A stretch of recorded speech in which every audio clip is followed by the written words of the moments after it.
আসসালামু আলাইকুম। আমি এখন আমাদের গ্রাম, এটা হচ্ছে শেষ অংশ, অর্থাৎ যে নবগঙ্গা নদীটি আপনাদেরকে দেখাচ্ছিলাম। এই যে নবগঙ্গা নদী এখান দিয়ে আমাদের বাড়ির দিকে গেছে। তো এটা হচ্ছে, দেখতে পাচ্ছেন, একটা বট গাছ। এটা একটি ঐতিহ্যবাহী বট গাছ, শতবর্ষী বট গাছ। এটা আমার নানা যান আব্দুল মাদেদ শেখ রোপণ করেছিলেন। এই বট গাছের অনেক স্মৃতি বিজড়িত বট গাছ। এই গাছটা রোপণ কী উদ্দেশ্যে রোপণ করা হয়েছিল, এটার একটা লম্বা ইতিহাস আছে। তো এখন আজকে আমি আপনাদেরকে যে ব্রিজটা দেখাচ্ছি, খুব ছোট্ট একটি ব্রিজ। এই ব্রিজ পাশে আমাদের এলাকা বাজার, এর পাশে আছে আমাদের স্কুল অ্যান্ড কলেজ, যেখানে আমরা প্রাইমারি স্কুল এবং কলেজ নয়, দুঃখিত, সরকারি প্রাথমিক বিদ্যালয় এবং মাধ্যমিক বিদ্যালয়ে আমরা লেখাপড়া করেছি। ওই যে দেখতে পাচ্ছেন নদীর ঠিক ওই পারে। এই ব্রিজটা হওয়ার আগে আমাদের এই বট গাছের পাড় দিয়েই খেয়াঘাট ছিল। যে খেয়া ঘাট নৌকা দিয়ে আমরা পারাপার হতাম। নৌকায় চড়ে আমরা ওই স্কুলে যেতাম, স্কুল থেকে ফিরতাম। এবং হাট বাজার একসময় ওই হাটটার নাম হচ্ছে এরেন্দা বাজার। আর আমাদের লোহাগড়া থানার একসময় খুব ঐতিহ্যবাহী বাজার হিসেবে পরিচিত ছিল, কিন্তু কালের বিবর্তনে সেই ঘাটও নেই এখন। কিন্তু আমার নানা দানের নিজ হাতে রোপণ করা বট গাছটি রয়ে গেছে। বট গাছের নিচে এখনও প্রচুর মানুষ সকাল সন্ধ্যা ওখানে বসে গল্প করে, চা খায়। বট গাছটা দেখানোর চেষ্টা করলাম, এবং সেই খেয়াঘাট বিলুপ্ত হয়ে গেছে, এখন আর খেয়া নাই। এখন আমাদের পারাপার হয় এই ব্রিজের মাধ্যমে।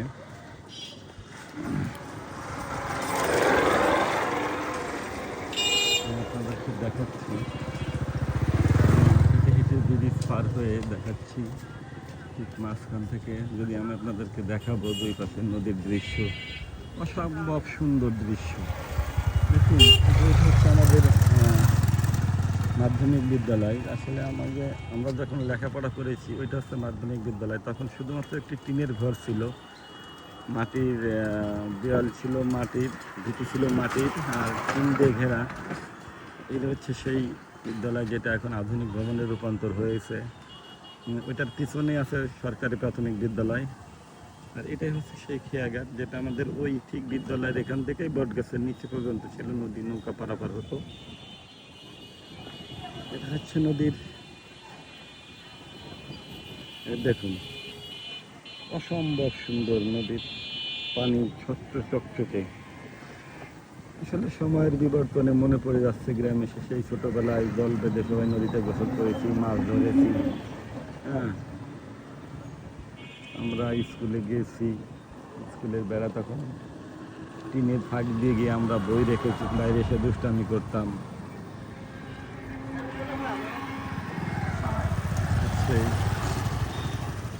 নদী, ভালো আছেন? দেখুন নদীর দুই পদে কি সুন্দর সবুজ প্রকৃতি, তার রূপের মাধুর্য। আসলে এই সৌন্দর্য প্রকাশ করা সম্ভব নয়, যারা এখন আমরা শহর কেন্দ্রিক আছি। দেখুন,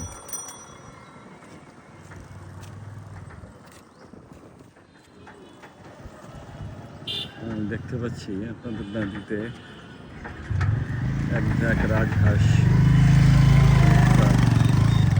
সুন্দর দেখাচ্ছে রাজহাঁসগুলোকে।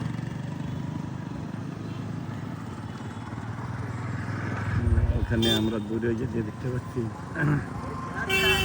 নদীর পাড়ে সাবেক ডিজিএফআইয়ের প্রধান মেজর জেনারেল আমান হাসানের বাড়ি, ওটা নদীর পাড়ে।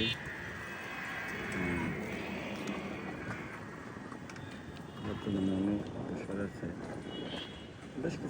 বেশ কয়েক বছর আগে অবসরে চলে গিয়েছেন। মূলত এই নদীটা দেখাচ্ছি, নদী আমার নানার হাতে লাগানো বট গাছ। এই বট গাছের অনেক স্মৃতি আমাদের আছে। এই উদ্দেশ্যে নানা গাছটি লাগিয়েছিল।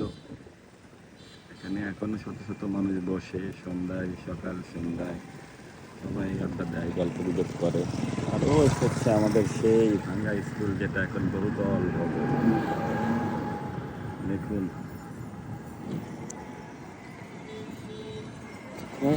নদীর কৃষকদেরকে দেখালাম। এরপরে আমি বাজারের দিকে যাব, বাজার করব। আমি বাবার সঙ্গে যখন বাজার করতাম, এর আগের একটা ভিডিওতে আমি আমার বড় ছেলেকে নিয়ে যখন বাজার করি তখন একটা ভিডিও করেছিলাম। আমার আব্বার কথা খুব মনে পড়েছিল যে আব্বা আমাদেরকে এভাবে নিয়েই আব্বা বাজার করতো, আমরা ব্যাগ ধরে রাখতাম। সেসব স্মৃতি এগুলো জীবন থেকে আর কখনো আসবে কিনা জানি না। আমাদের প্রজন্মকে নিয়ে আমরা এভাবে বাজার করতে পারবো কিনা এটা আসলে এখন কল্পনাতীত।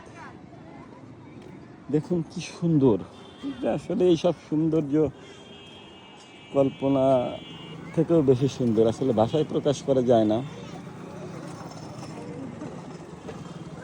মনোমুগ্ধকর স্নিগ্ধ বাতাস। তো যেহেতু শনি এবং মঙ্গলবার সপ্তাহে 2 দিন হাট, আজকে মঙ্গলবার হাটে আসছি, এর পরবর্তীতে হাটের একটা ভিডিও দেবো। আসসালামু আলাইকুম, একটু বাজার করি ভাই, একটু বাজার করবো। আচ্ছা,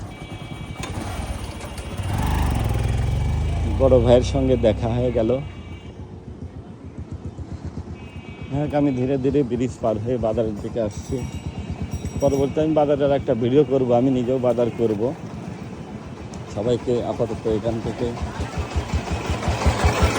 বিদায় দিচ্ছি। আর একটি ভিডিওতে আমি আপনাদেরকে বাজার পূর্ণাঙ্গ বাজার দেখাবো। আসসালামু আলাইকুম।